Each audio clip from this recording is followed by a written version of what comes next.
ನೋಡಿ ಇವಾಗ last year ಅವ್ರು ಯಾವುದು ಬಡ್ಜೆಟಲ್ಲಿ ಏನೇನು ಹೇಳಿದ್ರು ಮಾಡಿದ್ರೋ ಇಲ್ವೋ, ಬಟ್ ಗ್ರೋತ್ ಇದೆ.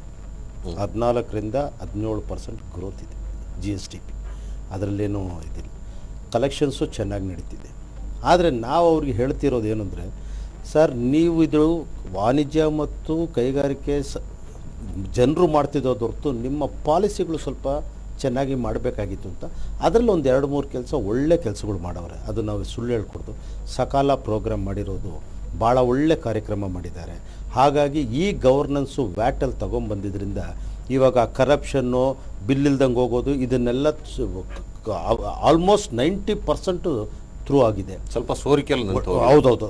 ಇವಾಗ ಕರಪ್ಷನ್ನು, ಟೈಮ್ ಡಿಲೇ ಇದೆಲ್ಲ ಆಗ್ತಾ ಇಲ್ಲ. ಅಲ್ಲ, ನಾನು ಕೈಗಾರಿಕಾ ಅಭಿವೃದ್ಧಿ ಬಗ್ಗೆ ಕೇಳ್ತಿರೋದು. ಇಲ್ಲ, ಇದರಿಂದ ಇಂಥದ್ದು ರಾಜಕೀಯ ಮಾಡಿದ್ರಿಂದ ಅಭಿವೃದ್ಧಿ ಆಗ್ತಾ ಇದೆ.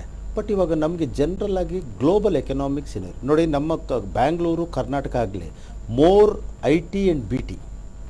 ಗ್ಲೋಬಲ್ ಎಕನಾಮಿಕ್ದು ಯಾವಾಗ ಡೌನ್ ಸ್ಲೈಡ್ ಆಯಿತು, ನಮ್ಮ ಎಕನಾಮಿಕ್ ಕ್ರೈಸಿಸ್ ಇಂಡಿಯಲ್ಲಿ ಸ್ವಲ್ಪ ಇತ್ತು, ಆದ್ದರಿಂದ ನಮ್ಮದು ಸ್ವಲ್ಪ ಕಡಿಮೆ ಆಗಿದೆ ಹೊರತು ಇವಾಗ US, ಯುರೋಪೆಲ್ಲ ಸ್ವಲ್ಪ ಮೇಲೆ ಬರ್ತಿದೆ. ಖಂಡಿತವಾಗ್ಲೂ ನಮ್ಮ IT BTದು, ಯಾಕೆಂದರೆ 66% IT BT ಅವ್ರದ್ದೇ ಇಲ್ಲಿ ಕಾಂಟ್ರಿಬ್ಯೂಷನ್, ಸರ್ವಿಸ್ ಸೆಕ್ಟರ್. ಸೊ ಇಂಡಸ್ಟ್ರೀಸ್ದು ಸ್ವಲ್ಪ ಏಟು ಬಿದ್ದಿರೋದು ಕಾರಣ ಏನು ಅಂದರೆ, ಇಂಟ್ರೆಸ್ಟು ಭಾಳ ಬಡ್ಡಿ ಜಾಸ್ತಿ. ಇವತ್ತಿಗೂ 14% 13% ಇದೆ. ಅದು ಕಡಿಮೆ ಮಾಡಬೇಕಾಗಿತ್ತು, ಅದು ಮಾಡಿರಲಿಲ್ಲ. ಹಾಗಾಗಿ ನಾವು ರಾಜ್ಯ ಸರ್ಕಾರಕ್ಕೆ ಹೇಳಿದ್ವಿ, ಸೇಲ್ಸ್ ಟ್ಯಾಕ್ಸು ಬರಗಾಲಕ್ಕೋಸ್ಕರ 0.5% ಇನ್ಕ್ರೀಸ್ ಮಾಡಿದರು. ಅದು ನಮಗೆ ಸ್ವಲ್ಪ ತೊಂದರೆ ಆಗ್ತಿದೆ ಸರ್, ಸ್ವಲ್ಪ ಈ ಸಲ ಬಡ್ಜೆಟಲ್ಲಿ ಕೂಡ ಕೇಳಿದ್ವಿ, ಆ 0.5% ಕಡಿಮೆ ಮಾಡಿಬಿಡಿ ಅಂತ. ಮತ್ತು APMC ಸೆಸ್ಸು 1.5%ಇಂದ 0.5% ಮಾಡಿಬಿಡಿ ಸರ್. ಡೀಸೆಲ್ ಇವಾಗ ಜಾಸ್ತಿ ಆಯಿತು ಅಂದರೆ, ನೀವು ಡೀಸೆಲ್ ಯಾಕೆ ಸರ್, ಇವಾಗ ನಮ್ಮ ಹತ್ರ ಪವರ್ ಜಾಸ್ತಿ ಇಲ್ಲ, ರೈತರಿಗೆ ಜನ್ರೇಟ್ರಲ್ಲೇ ಮಾಡಿಸ್ಬೇಕು. ಜನ್ರೇಟರ್ಗೆ ಯಾರು ಸರ್ ಡೀಸೆಲ್ ಅಷ್ಟು ಕೊಡ್ತಾರೆ? ನೀವು ಯಾಕೆ ಆ ಡೀಸೆಲ್ ಮೇಲೆ ಅಷ್ಟು ವ್ಯಾಟ್ ಹಾಕ್ತೀರಾ? ಅದು ಅಟ್ಲೀಸ್ಟ್ ಒಂದು 2% ಕಡಿಮೆ ಮಾಡಿ, ನಮ್ಗೆ ಒಂದು 50 ಪೈಸೆ ಕಡಿಮೆ ಮಾಡಿದ್ರೆ ಒಳ್ಳೆಯದಾಗುತ್ತೆ ಅಂತ ನಾವು ಅವ್ರಿಗೆ ರಿಕ್ವೆಸ್ಟ್ ಮಾಡಿದ್ದೀವಿ ಈ ಸಾರಿ. ಮತ್ತು ಲ್ಯಾಂಡು ಭಾಳ ದೊಡ್ಡ ಪ್ರಾಬ್ಲಮ್ ಆಗ್ತಿರೋದು. ಇವತ್ತು ನಮಗೆ 1 ಕೋಟಿ ಕೊಟ್ಟು ಒಂದು ಲ್ಯಾಂಡ್ ತೊಗೊಳಕ್ಕಾಗಲ್ಲ, ಇಂಡಸ್ಟ್ರೀಸ್ ಮೇಲೆ ಬರೋಕ್ಕಾಗಲ್ಲ, ನಮಗೆ ಡೆವಲಪ್ಮೆಂಟ್ ಇಲ್ಲ. ನಾವಿವಾಗ ಸರ್ಕಾರದಲ್ಲಿ ಏನು ಕೇಳಿದೆವು, ಲ್ಯಾಂಡ್ ನೀವು ತೊಗೊಳ್ಳಿ, ನಮಗೆ ಲೀಸಿಗೆ ಕೊಡಿ.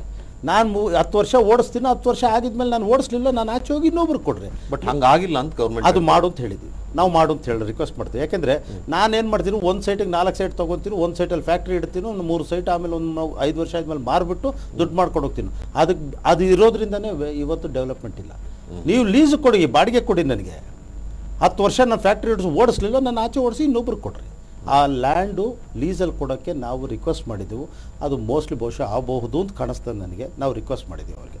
ಹೀಗಾಗಿ ಇವಾಗ ಒಂದೊಂದಾಗಿ ಇವಾಗ ಈ ಸರಿ ನಾವು ಬಡ್ಜೆಟ್ ನೀವು ಹೇಳ್ದಂಗೆ ಏನಿರಬಹುದು ಅಂದರೆ, ಇದು ಬಂದು ಎಲೆಕ್ಷನ್ ಬಡ್ಜೆಟ್ಟು. ಇದು ಪ್ರೋ ಫಾರ್ಮರ್ ಆಗಿರುತ್ತೆ, ಪ್ರೋ ರೈತರಾಗಿರುತ್ತೆ, ಪ್ರೋ ಇಂಡಸ್ಟ್ರಿ ಆಗಿರುತ್ತೆ, ಮತ್ತು ಪಾಪ್ಯುಲಸ್ ಬಡ್ಜೆಟ್ ಆಗಿರುತ್ತೆ. ಅಲ್ಲ, ಆಗಿರುತ್ತೆ ಸರಿ, ಅದು ಅನುಷ್ಠಾನ ಆಗೋದು ಯಾವಾಗ ಅದು ಗೊತ್ತಿಲ್ಲ, ನಾವೇನು ಹೇಳೋಕ್ಕಾಗಲ್ಲ. ಮುಂದೆ ಅದು ಏನಾಗುತ್ತೆ ನೋಡಿ. 3 ತಿಂಗಳಿಗಿದು ಅದು ನೀವು ಹೇಳ್ದಂಗೆ ಕೈಗಾರಿಕಾ ಅಭಿವೃದ್ಧಿ, ಪವರ್ ಜನರೇಷನ್ ಭಾಳ ಒಂದಕ್ಕೊಂದಕ್ಕೆ ಸಂಬಂಧ. ನೀವೇ ಹೇಳಿದ್ರಲ್ಲ, ಡೀಸೆಲ್ ಹಾಕಬೇಕು, ಜನರೇಟರ್ ಓಡಿಸ್ಬೇಕು, ಅವೆಲ್ಲ ಸಾಧ್ಯ ಇಲ್ಲದ ಮಾತು ಅಂತೇಳಿ. ಪವರ್ ಜನರೇಷನ್ಗೆ ಈ ಸರ್ಕಾರ ಏನು ಮಾಡಿದೆ? ಏನು ಮಾಡಿಲ್ಲ ಸರ್, ನಿಜ ಹೇಳಬೇಕಾದ್ರೆ. ಯಾಕೆಂದರೆ ಸ್ವಲ್ಪ ಮಾಡಿದ್ದಾರೆ, ಒಂದು 4,000 ಹೇಳ್ಕೊಂಡಿದ್ದಾರೆ, ಬಟ್ ಆಗೋ ತಗೊಂಬಂದು ಕೊಡ್ತಿದ್ದಾರೆ ಅಷ್ಟೇ. ನಮ್ಮ ಶೋಭಾ ಕರಂದ್ಲಾಜೆ ಮಿನಿಸ್ಟರ್ ಇರೋವರೆಗೂ ಎಲ್ಲೋ ಅಲ್ಲಿ ಇಲ್ಲಿ ಹೋಗಿ ತೊಗೊಂಬರ್ತಿದ್ರು. ಒಂದು ಒಳ್ಳೆಯ ವಿಷಯ ಏನಂದರೆ, ಕುಡಲ್ಕುಡಮಲ್ಲಿ ತಮಿಳ್ನಾಡಲ್ಲಿ ಬಂದರೆ ನ್ಯೂಕ್ಲಿಯರ್ ಪ್ಲ್ಯಾಂಟು ನಾರ್ದಿಂದ ಸದರ್ನ್ ಗ್ರಿಡ್ಡಿಗೆ ಅವ್ರಿಗೆ ಬರೋ ಒಂದು ಶೇರ್ ಇತ್ತು ನೋಡಿ, ಅದು ಖಾಲಿ ಆಗುತ್ತೆ ಲೈನು. ಆ ಲೈನಲ್ಲಿ ನಮ್ಮ ಕರ್ನಾಟಕದವರು ಈವಾಗಲೇ ಕೂತ್ಕೊಂಡು ಛತ್ತೀಸ್ಗಢ ಆ ಕಡೆ ಎಲ್ಲಿ ಸರ್ಪ್ಲಸ್ ಪವರ್ ಇದೆಯೋ ಆ ನಾರ್ತಿಂದ ಸೌತಿಗೆ ತೊಗೊಂಬಂದು ನಮ್ಮ ಕರ್ನಾಟಕಕ್ಕೆ ಬರೋಂಗೆ ಮಾಡಿದೆ ಪವರ್ ಸಿಚುವೇಶನ್ ಸ್ವಲ್ಪ ಇಂಪ್ರೂವ್ ಆಗುತ್ತೆ. ಮತ್ತು ಈ ಜಿಮ್ 2010 ಜಿಮ್ 2012 ಮಾನ್ಯ ಮಂತ್ರಿಗಳು ಮುರುಗೇಶ್ ನಿರಾಣಿ ಮಾಡಿದ್ದಾರೆ. ಬಟ್ ಅದಕ್ಕೆಲ್ಲ ಇವ್ರಿಗೆ ಎಲ್ಲಿದೆ ವೇಳೆ ಅದಕ್ಕೆಲ್ಲ ಮಾಡಲಿಕ್ಕೆ? ಎಲ್ಲನೂ they have to bring it into practice. ಇವ್ರದ್ದು ಅನ್ಫಾರ್ಚುನೇಟ್ಲಿ ಇಲ್ಲಿ ರಾಜಕೀಯದಲ್ಲಿರೋ ಒಂದು ತೊಂದರೆಗಳು, ಗೊಂದಲಗಳು, ಇವರೇ ಜಗಳ ಮಾಡ್ಕೊಂಡಿರೋದ್ರಿಂದ ಇದೆಲ್ಲ ಸ್ವಲ್ಪ ಪಾಲಿಸಿ ಪ್ಯಾರಾಲಿಸಿಸ್ ಆಗಿದೆ. ಇದು ಸ್ವಲ್ಪ ಸರಿಪಟ್ಟ ಅಂದರೆ ಖಂಡಿತವಾಗ್ಲೂ ಬರುತ್ತೆ. ಪ್ಲ್ಯಾನಿಂಗ್ ಎಲ್ಲ ಮಾಡಿರೋದು, ಇನ್ವೆಸ್ಟ್ಮೆಂಟ್ ಬರ್ತಿರೋದು ಭಾಳ ಚೆನ್ನಾಗಿದೆ ಸರ್. ಇನ್ಫ್ಯಾಕ್ಟ್ ಚೈನೀಸಿಂದ ಮೊನ್ನೆ ಬಂದಿದ್ರು, ಅವ್ರು ಹೇಳಿದ್ರು ಕೋಸ್ಟಲ್ ಏರಿಯಾ ಇದ್ದರೆ ಕೊಡಿ ಸರ್, ನಾವು ಸೋಲಾರ್ ಎನರ್ಜಿ ಕೊಡ್ತೀವಿ ನಿಮಗೆ ಅಂದರು. ನಾನಂದೆ 320 ಕಿಲೋಮೀಟ್ರ್ ಇದೆ ಸರ್ ನಮ್ಮ ಕರ್ನಾಟಕದಲ್ಲಿ, ನೀವು ತೊಗೊಳ್ಳಿ ಹೆಂಗಂತೆ. ಗೌರ್ಮೆಂಟ್ ಹತ್ರ ಕರ್ಕೊಂಡೋಗಿ ಅವ್ರ ಹತ್ರ ಮಾತಾಡೋಕ್ಕೆ ಹೇಳಿದ್ದೀನಿ ಇವಾಗ.